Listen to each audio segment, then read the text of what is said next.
Model 1 से related second example है यहाँ पर, in a certain code bold is written as 5#3%, bold को लिखा गया 5#3% और लर्न इज रिटन एज $37 तो हमें बताना है कि हम ब्रीड को किस तरह से लिख सकते हैं।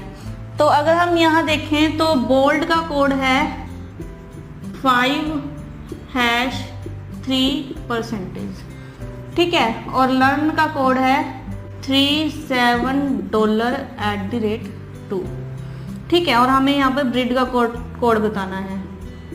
तो ब्रीड का कोड होगा यहाँ पे, अगर हम बोल्ड का कोड देखें यहाँ पे तो B का कोड 5 है, O का कोड हैश है, L का कोड यहाँ पर 3 है और D का कोड यहाँ पर परसेंटेज है। ऐसे ही अगर हम लर्न को देखें तो लर्न में L का कोड 3 है, ठीक है, E का कोड 7 है, A का कोड $, है और R का कोड @ है, N का कोड 2 है। तो हमें यहाँ पर ये बताना है कि ब्रीड का कोड क्या होगा।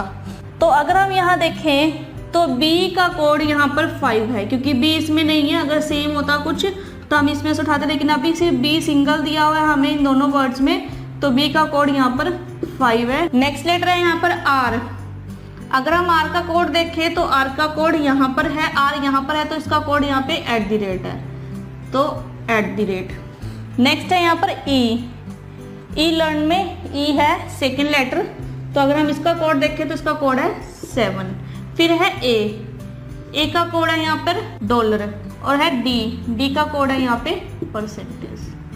और ऐसे ही अगर कोई वर्ड यहाँ पर L होता तो L का कोड यहाँ पर 3 होता, क्योंकि यहाँ पर भी L का कोड 3 दिया हुआ है।